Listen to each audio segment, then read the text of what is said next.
वैसे कभी कभी देखा जाए तो रूस के दोस्ती को समझ पाना मुश्किल सा लगता है, क्योंकि रूस कभी चीन को लेकर ऐसे ऐलान करता है जहां भारत के लिए भी समझ पाना मुश्किल बन जाता है, तो कभी यही रूस भारत को लेकर कुछ ऐसे ऐलान करता है जो चीन के होश उड़ा दे। और अब रूस ने भारत को लेकर भी एक ऐसा ही ऐलान किया जिससे कि भारत के सुखोई 30 फाइटर जेट के पास में 5वीं पीढ़ी के सुखोई 57 जैसी क्षमता होगी। जी हां, आपने एकदम सही सुना। रूस ने भारत को उस मिसाइल का प्रस्ताव दिया जो मिसाइल मुख्य तौर पे रूस के सुखोई 57 की मिसाइल है। और इस खबर ने भारत के दुश्मन चीन से लेकर भारत के मित्र यूरोप अमेरिका तक हड़कंप मचा दिया, क्योंकि भारत को रूस की यह मिसाइल अगर मिल गई तो ऐसी मिसाइल फिलहाल ना तो राफेल के पास है और ना ही भारत के किसी दुश्मन के पास है। रूस ने भारत को RVVBD हवा से हवा में मार करने वाले मिसाइल का प्रस्ताव दिया है,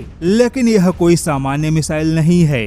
दावा है कि इस मिसाइल के सामने राफेल में लगा मेटियोर मिसाइल भी कुछ नहीं, क्योंकि इसकी मारक क्षमता 400 किलोमीटर है, जो कि चीन के PL-15 मिसाइल से 2 गुना से भी ज्यादा है। और फिलहाल भारत के पास में हवा से जमीन पर मार करने वाली लंबी दूरी की मिसाइल मौजूद है, लेकिन हवा से हवा में मार करने वाली इतनी लंबी दूरी की कोई मिसाइल नहीं है जिसकी रेंज 400 किलोमीटर हो। लेकिन यहाँ पर चौंकाने वाली बात है कि रूस ने पहले इस मिसाइल को अपने सुखोई 35 के लिए बनाया था, फिर बाद में रूस ने इस मिसाइल को सुखोई 57 में फिट किया और अब रूस ने इसी मिसाइल का प्रस्ताव भारत के सुखोई 30 फाइटर जेट को दिया। अब यहाँ पर आपको अच्छी खबर बता दे कि भारत की वायु सेना को भी रूस के इस मिसाइल में दिलचस्पी है, और केवल सुखोई के लिए नहीं बल्कि यह मिसाइल भविष्य में भारत के अपने स्वदेशी 5वीं पीढ़ी के एमका फाइटर जेट का भी हिस्सा बनेगा।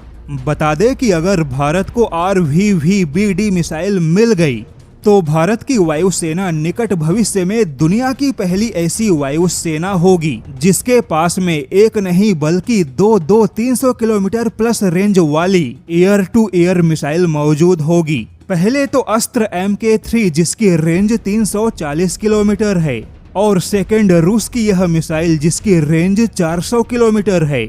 हालांकि अब सवाल है कि क्या भारत के दुश्मन चीन के पास में ऐसी कोई क्षमता की मिसाइल है या नहीं। तो आपको बता दे कि चीन एक मिसाइल पे काम कर रहा है जिसका नाम PL-21 है, जो कि इसी PL-15 मिसाइल पे आधारित है जिसे भारत की वायुसेना ने मार गिराया। हालांकि चीन के दावे के मुताबिक उसके PL-21 मिसाइल की रेंज भी 300 से लेकर 360 किलोमीटर के बीच होगी। लेकिन आपको बता दे कि रूसी और मेड इन चाइना मिसाइलों में जमीन आसमान का फर्क है, क्योंकि रूसी मिसाइल की गति आवाज से 6 गुना ज्यादा है। यहाँ पर एक बात और बता दे कि रूस ने भारत को इस मिसाइल का प्रस्ताव दिया जिससे कि भारत का सुखोई दुश्मन के फाइटर जेट को 300 से 400 किलोमीटर के बीच में मार गिराने में सक्षम होगा। लेकिन भारत रूस से इस मिसाइल के स्वदेशी उत्पादन का प्रस्ताव चाहता है।